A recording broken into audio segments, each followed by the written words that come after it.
If you've been boiling jars and sweating over a canner just to make pickles, it's time to stop. There's an easier old school way to preserve your garden harvest without all the hassle. Today we are making open crock pickles. So come along with me as I show you this old time recipe that saves you sweat, time, and energy. Hello friends, today is an exciting day, or at least for me it is, because this is something that I've been looking forward to, and that is garden fresh pickles. We're also going to be doing garden fresh pickled peppers. I love a pickled pepper, a pickled pickle. I like dilly beans, those are really great. And we finally are in cucumbers, and our peppers are really starting to come in, and we just got our first harvest. So if you missed that video on how to harvest peppers, I'll link that here for you. If you were curious about the last garden tour we went on, we did some harvesting. We did get some pickles there, and so I will also link that for you down below. But today we are going to be doing an open crock pickle. And so what that means is this is essentially going to be like a fermented pickle. And this is great if you are somebody who is new to food preservation, you're somebody who doesn't have a water bath canner, or somebody who doesn't want to take the time to can, because canning is a little bit more of a labor of love, even though pickles don't take too terribly long to can because they are a high acidity food. But today I just want a quick and easy pickle recipe. This ferment's going to take a couple of days, however it's only a couple minutes of hands-on work, and I will have pickles working for me on the counter for a couple of days, and then they will be ready to eat. So I figured I would take you along with me and show you this really easy recipe, how to get pickles real fast, and then they can store in your fridge for up to 6 months. So let's get started. All right, so what I have here is my salt. We're gonna need that in a minute. I have my garlic. It looks like I did forget to get out my dill, so hang on just a second. Got our dill. That is freeze-dried dill. Our fresh dill was starting to put on seed, and I wanted to harvest it, so we're gonna make this work.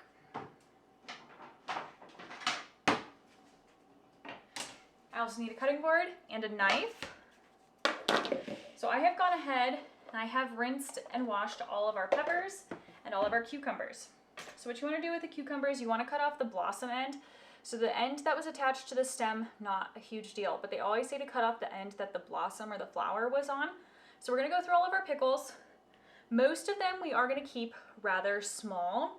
So I've learned I like a good crunchy pickle. And so a lot of people say if you want a crunchy pickle, harvest them while they're still small. These are also pickling cucumbers. So these cukes are specifically meant for pickling, so they're not supposed to get very big. But this guy was hiding behind a leaf, and I found him this morning. But most of our cucumbers are decently small. We have a couple that are about this size. So the ones that are this size I may spear, but these teeny ones, they're gonna stay just like this. So now let's go ahead and get the blossom ends cut off, and we will set them aside, and I'm going to show you what the brine is going to look like here in a second. All right, so we're cutting off the blossom end, and then we're just going to set those aside for a minute.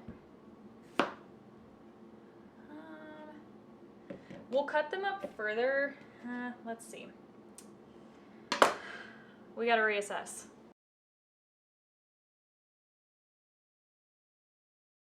So these are now washed and ready to go, and I'm going to show you one of the tricks to ensure that your pickles stay crispy. And that trick is grape leaves. So grape leaves, oak leaves, or bay leaves. So we're probably going to have to use a combination of grape leaves and bay leaves, because I only have 2 grape leaves apparently. We're going to stick those on the bottom. Then we're going to grab some bay leaves, and we're going to put 2 bay leaves. That's a little big. We don't need one that big.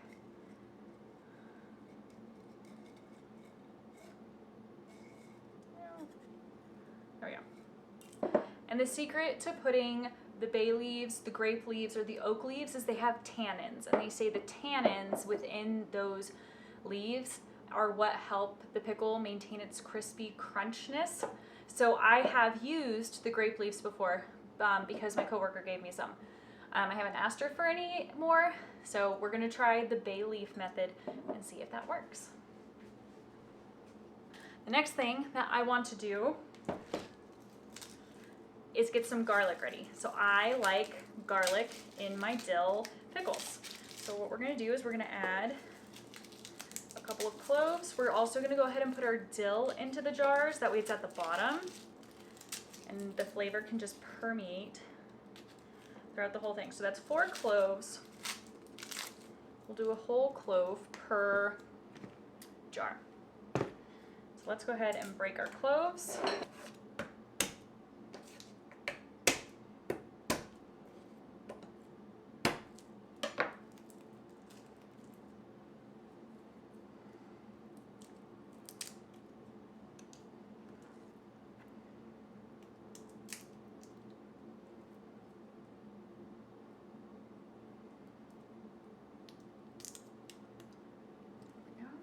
There's 1. Sweet. There's 2.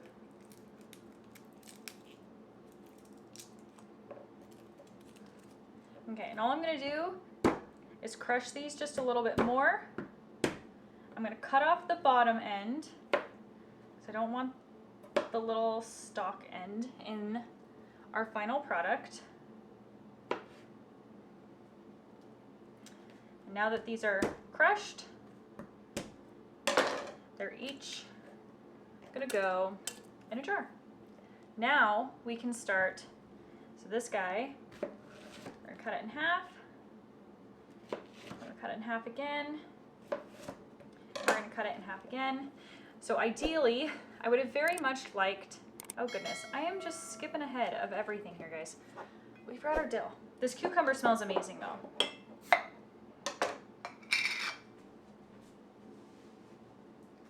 I want dry hands for touching this dill. So we're going to go ahead, oh it smells really good. We're gonna add some sprigs of dill. Now we're going to do this with all, we're going to start out with 3 because I don't want my peppers to be dill flavored necessarily. We'll start there. And we're also going to add a couple peppercorns to each of these.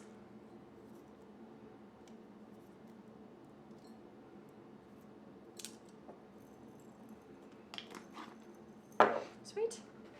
Let's go ahead and add our cucumbers. We'll go ahead and spear this guy on up too. This one's a little funky, but that's okay. Throw the spears in there. And you want to pack these tightly. Let's see if I have another big one. Here we go. This one will work. We'll cut off the blossom end. We'll cut it in half, half, and half. We're going to tightly pack with cukes. There we go. Let's see. Got another big one here. These ones are bigger.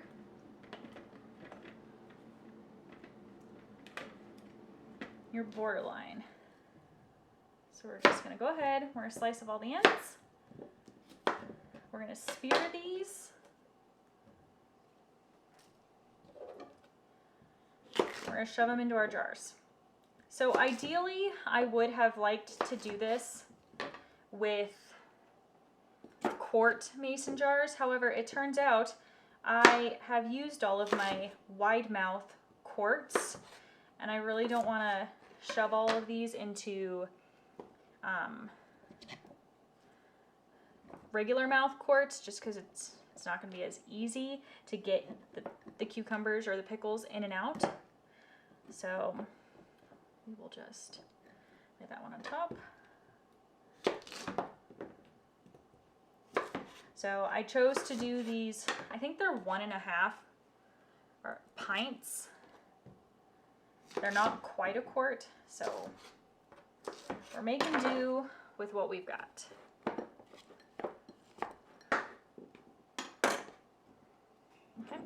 And it looks like we are going to need this other jar. So I'm going to go ahead and try and shake some dill loose. Boom, we got them all to fit. So I didn't need the dill in here. So I guess we are having dilled peppers because I can't put this back in with the dill, which is fine. So we'll do one dilled pepper.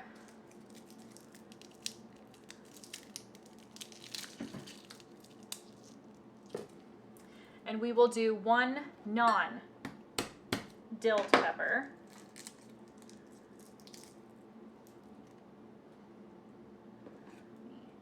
Cut that end off.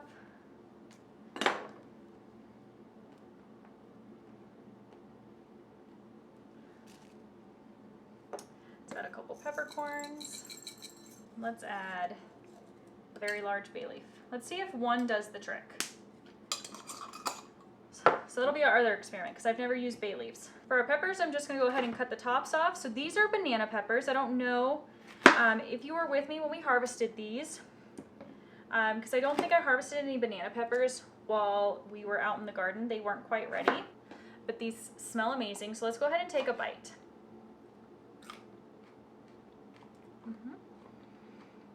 They could have probably gone a little bit longer. That's fine. So the banana peppers we're cutting into rings.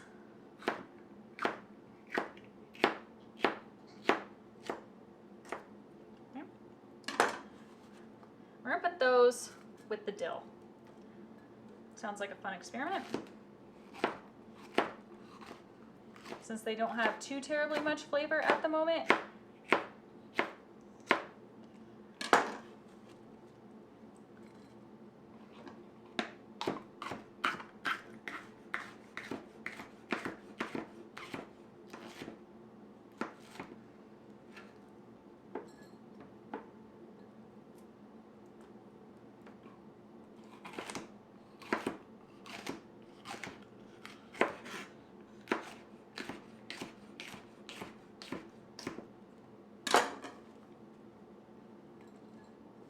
perfect.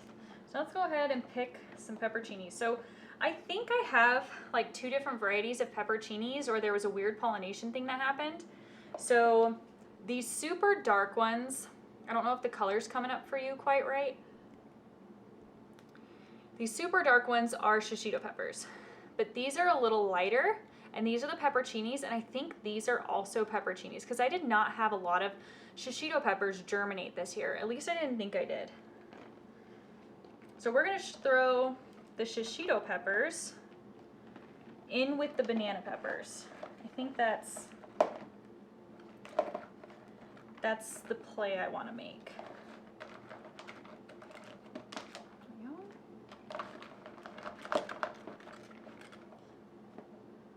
we go. And sweet. Okay. And the rest of those we'll throw into another batch. Oh, I also accidentally harvested a Marconi pepper. It was definitely not ready. I thought it was on the shishito pepper or the peppercini pepper vine, and it most definitely was not. So this will also go with the banana pepper. Just cut the top off.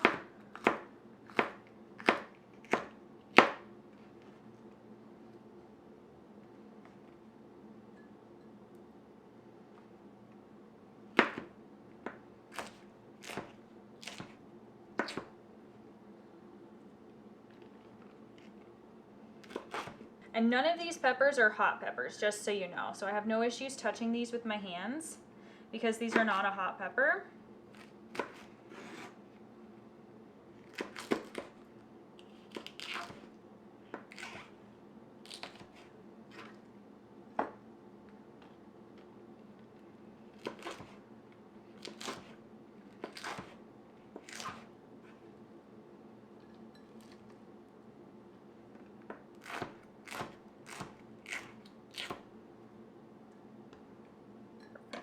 Throw this into the compost. Right, and then next up, so I originally wanted to keep the pepperoncinis whole. So we're gonna see how many whole ones we can fit into this jar, and then whatever we can't fit into here is gonna go into the slice jar.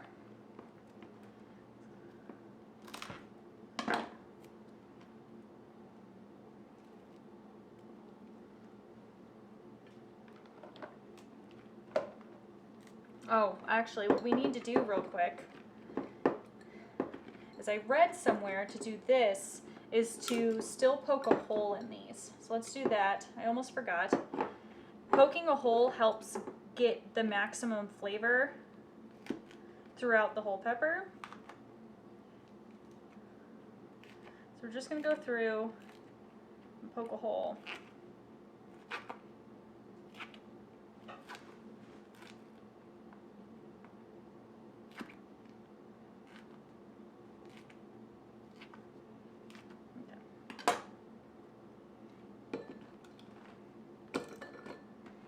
Now they can all go back in there.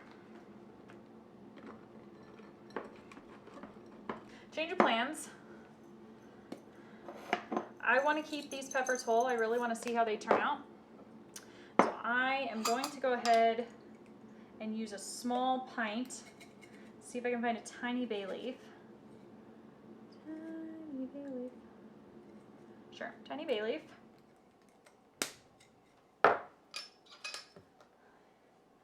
We're going to crush up a thing of garlic, and I'll just add some of this garlic to another jar so we don't use this giant clove in that tiny jar.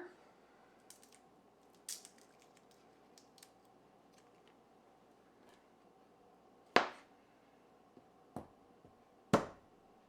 we go.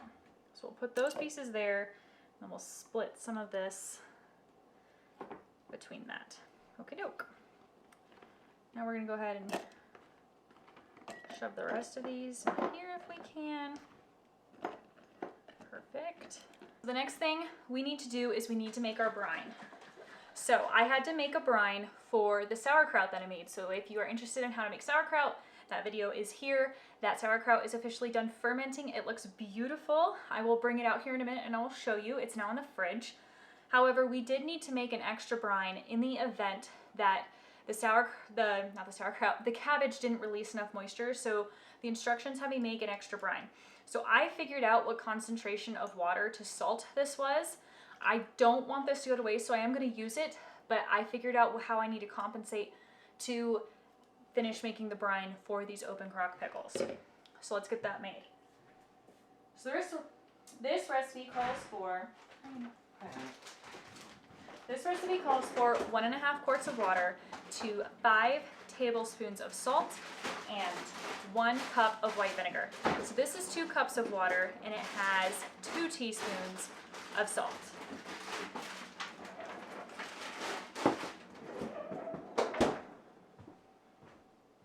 Okay, I'm gonna go golf 9 holes. Okay. So, T10's at like 5:10, so should be home around 7:30. Okay, so I'm just gonna walk. Okay, so based off of this concentration, I need to add 3 more teaspoons of salt in order for the salinity to be what this recipe calls for. And then I already have 2 cups ready to go. So let's go ahead and do this. We'll add that. I need my half teaspoon measure. We don't have a teaspoon measure. Don't know where it went. I haven't seen it in years. It just disappeared. So I'm going to go ahead and add 3 more teaspoons to this concentration here. 5 tablespoons of salt is the equivalent to 15 teaspoons of salt. And I've already got 5 teaspoons here. I'm just going to keep using the teaspoon scoop. I'm going to go ahead and finish adding the salt, and then we'll top this off with our water. And then we'll add our vinegar. So I need 10 more teaspoons of salt. So I need 20 scoops.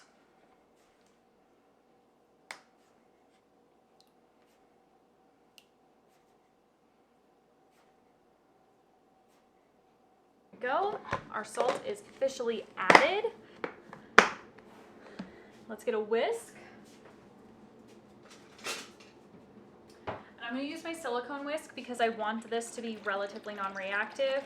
I don't know what my metal whisk is made of. And I am using a sea salt. So I am actually using Redmond's real salt. And now let's go ahead and add our water.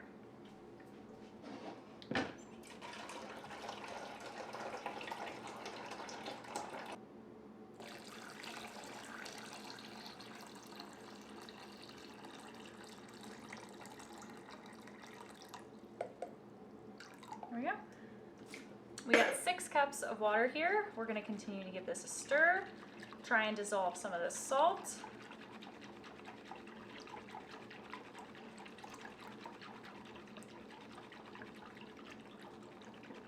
And lastly, we need a cup of white vinegar.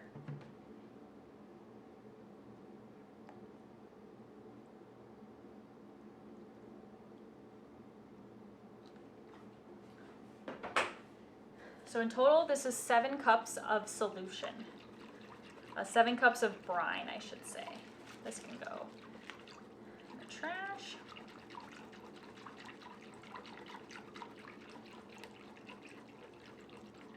And now we top off all of our jars.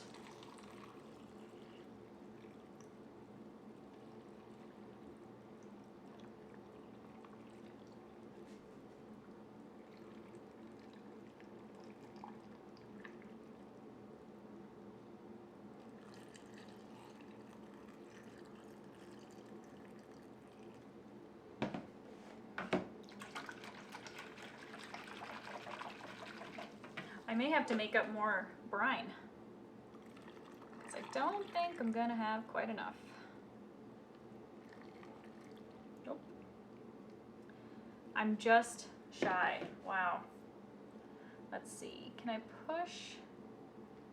Yep, I can push those down. Push these down. Can't really push these down too much more, so they are gonna need more brine. Can't push those down, can't push those down. I can most definitely push those down, which is great. So now let me whip up more brine, and I can refrigerate this brine, and I can just keep on using it every time I get more pickles. Or cucumbers.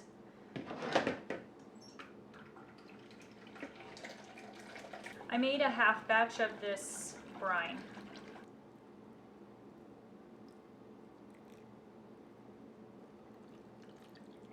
I will just store the rest of this brine in the fridge for a later date. Holy buckets. Good thing I topped off these jars. We'll set this aside. All right, friends, now this is where we get a little creative. So I do have 2 brining lids and tops. So we're going to be able to use that for a couple of these, but I only have 2. So there's problem 1. So the cool thing about brining tops, brining lids, is you see this hole right here? As this ferments, this will release the gas bubbles so the jar and the lid won't explode. We'll do that with this one as well. I'm not doing this with the pickles because the pickles are just too full. For the small one, we are actually going to put a shot glass on top of it, maybe, if I can.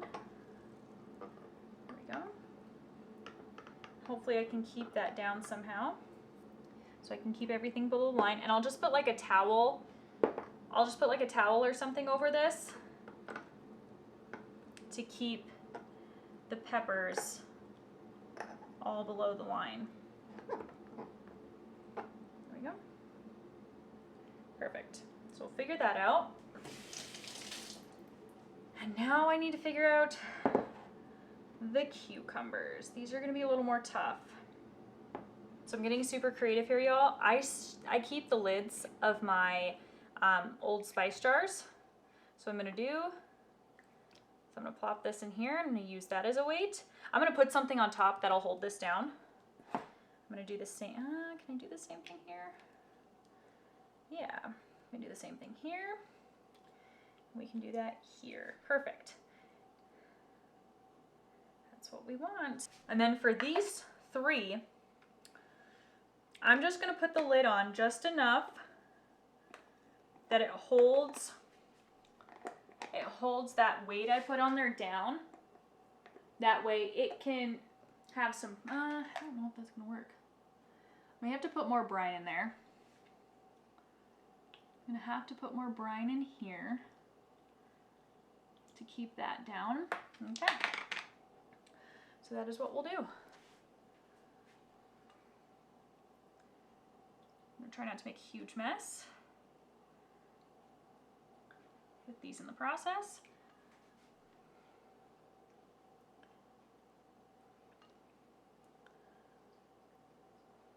Now, I position this just right. This lid should push on that just a little, and I'm not making this super tight. Same thing here. So I'm trying to finagle these 2 cucumbers just right to where there's enough pressure. There we go. That's the solution.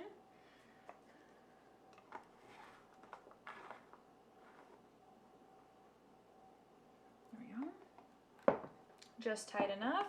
So for this recipe, it's recommended that these sit on the counter for about 3 to 5 days.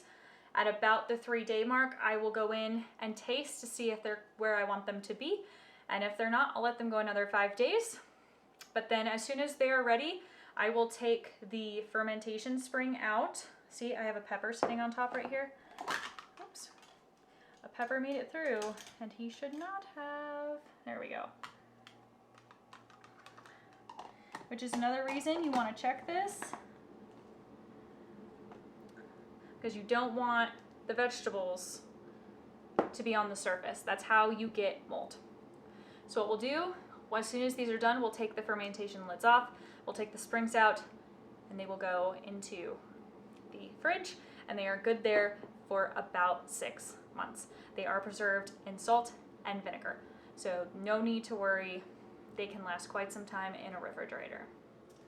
So friends, if you are looking for a pickle recipe, if you're looking for a way to preserve some of your own homegrown food that doesn't break the bank, doesn't require any special canning equipment, I would give the open crock pickles a try, because this brine is super easy to make. You can make it with ingredients that you can find anywhere, and you just need a mason jar, or you don't even need a mason jar. If you had a non-reactive pot or dish that you could store these in, old pickle jars, those are wonderful options. And as you can tell, I didn't use any fancy equipment to keep some of these pickles below the brine. But it works, it's delicious, and it took me probably 20 minutes to get all of this whipped together. It is super fast, super easy, and if we were canning, we would still be working on the process and maybe just getting the canner going. So I hope you enjoyed this. I hope you found this helpful, informative. If this is something that you enjoy, please consider subscribing, giving me a like, and comment down below. I would love to hear what you think, your opinions, your thoughts. This is somewhere I want to create an engaging community and learn from other people as well. So I hope you have a wonderful rest of your day, and I will see you all next time. Bye.